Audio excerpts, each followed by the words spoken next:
What's up, guys? This is Scrology with another Chess.com lesson. This time, I'm not going to do the Tactics Trainer, but Chess Mentor. I'm going to work on Chess Mentor. So let's open up Firefox. If anybody still uses Internet Explorer, I feel so sorry for you. I feel so sorry for you. Not really. I'm just going to make fun of you later on. Okay, so Chess.com, and instead of clicking on Tactics Trainer, I'm going to click on Chess Mentor, your virtual chess coach. I'm going to click on Start Training. Well, first, before I do that, let's just view the courses, because there are a lot of courses. This one's a new one, Essentials of Opening Play.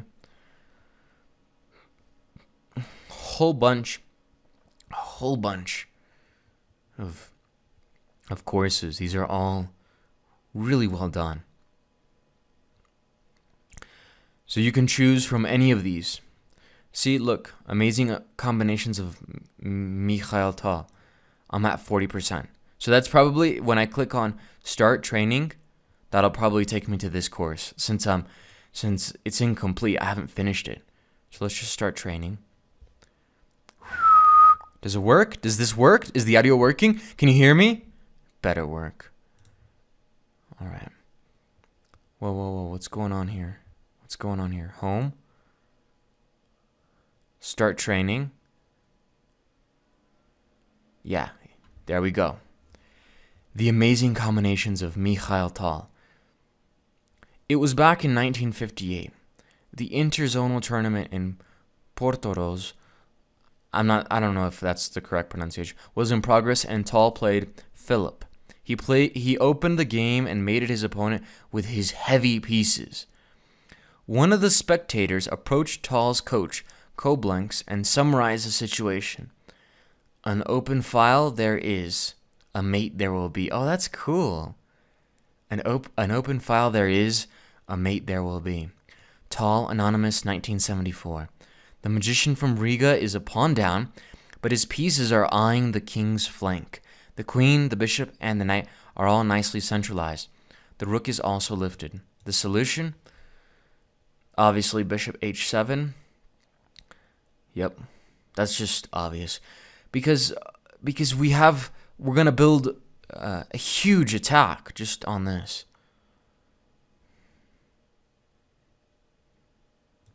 We open a file. King position is now... Yeah, king position has always been the problem for black. The rook enters the battle. If you played king g6, we had queen h5 check, king f6, and then rook f1 checkmate. That's nice. Or rook f3 checkmate, but it's good to get this little guy who hasn't been doing anything into the game. Queen h5 comes to mind, but then he plays king f. Then he plays f6. Then he plays f6. So should we play knight f5 first? What does knight f5 do? Knight f5, and then he plays queen somewhere, like queen d7 to hold on, or queen c7 to protect the 7th rank. It doesn't matter. Go queen d7. I'll have to play queen d7. Then we play queen h5, f6, queen h8 or h7, doesn't matter. King f7, queen g7 check, king e8. Queen is on d7. And then what? And then what do we have? The king is on e8. The queen is here. I don't. Wow, this is tough. So let's look at this. Let's look at the first one again. Queen h5, f6.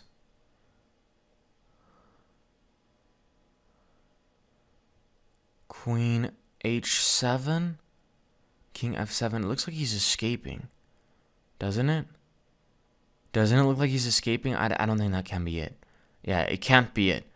So I'm going to go back to the line. Knight f5, queen d7, queen h5, f6,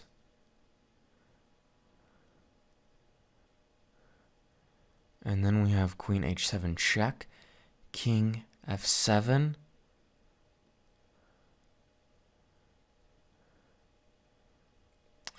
queen, knight, maybe knight g7. Maybe the king looks to be in some tough shape after that, because I don't see anything after queen g7, king e8. I just see that he's escaped. Oh, but maybe I have queen. No, that's good. So yeah, I like this move. Tal needed to foresee this in advance. One extra attacking piece is always welcome and might tip the scales in your favor. Totally correct. I totally agree with... Who did this lesson? Because I totally agree. What? Are you kidding me? Are you kidding me? This is awful. Queen d7 was definitely the right move. That was interesting to see what would have happened in that case. This one's just terrible. This move's just terrible. Unprotected queen. That's just an unprotected queen right there. And knight e7 is checkmate, so that's a crucial defender. We can easily get rid of it by playing queen h5, which threatens checkmate and forks the queen. Tal combines two mating ideas and forces mate.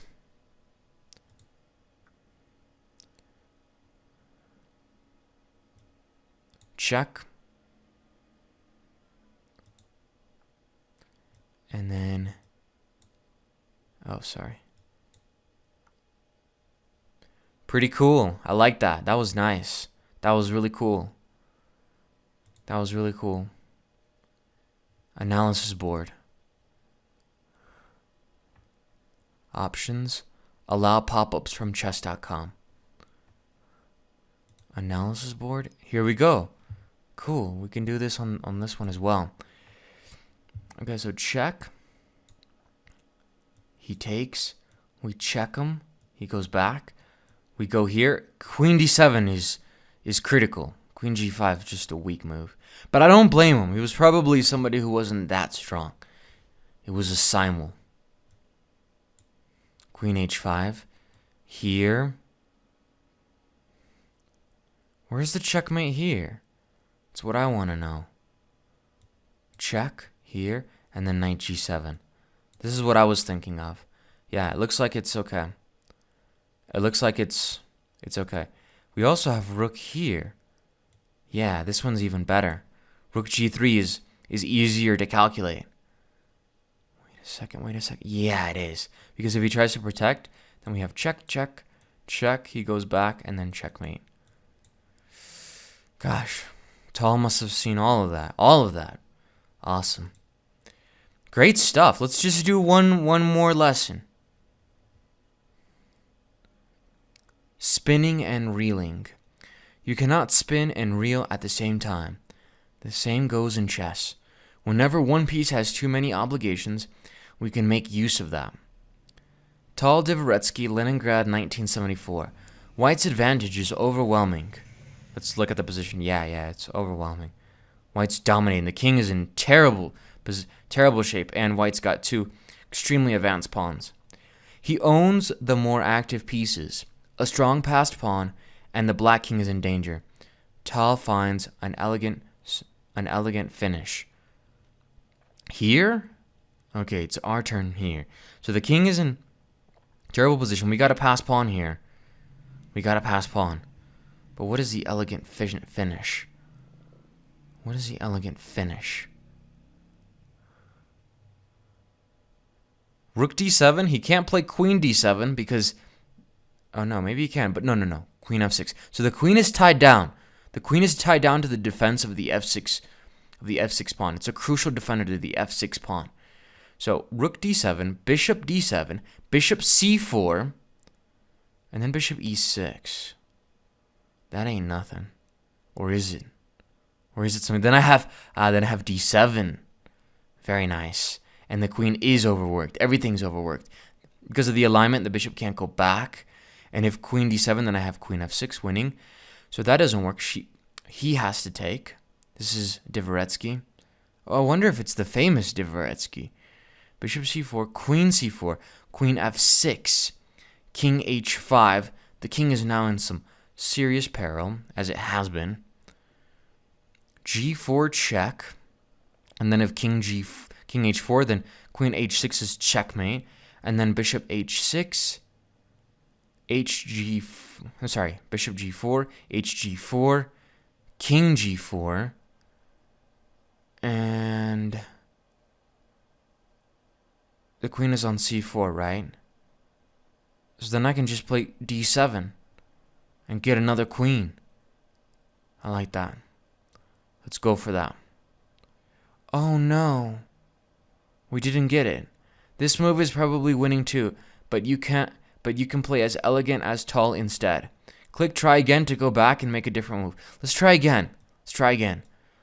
Oh, this is neat. So he found something else. He probably found bishop c4 right away. Yeah, bishop c4.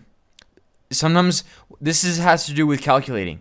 You can just switch the order and that'll help you. You can switch the order, and maybe that'll help the problem. So that's the first thing that I'm going to do. I'm going to switch the order. Bishop c4, bishop c4, yes. Rook d7. Oh, yeah. It works.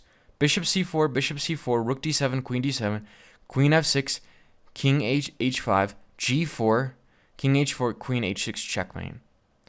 And after bishop c4, if he plays rook b7, then we play a b7, and we're about to get a queen. Beautiful. The black queen needs to defend both the rook and the f6 pawn. When the bishop is gone, she cannot handle both these tasks. Overloaded piece, crucial defender. That's why they're grouped together.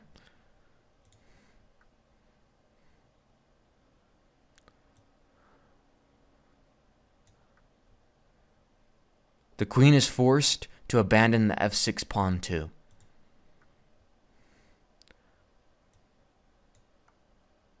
Mate is coming quickly. I wonder if the computer will let us. White closes the trap on the black king.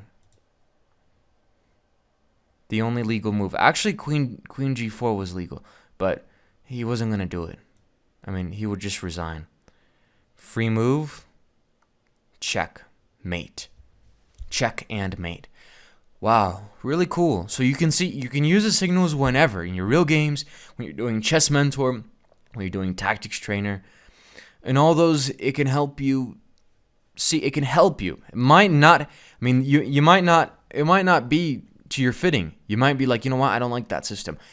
To me, it helps me organize everything, to see everything clearly, and with this cool lesson, even with the hints and the tips, it still helped me organize my thoughts. It still helped me to get to the core of the position, which was the overloaded queen. I was able to see that. All right, guys, please follow me on Twitter @Scrology.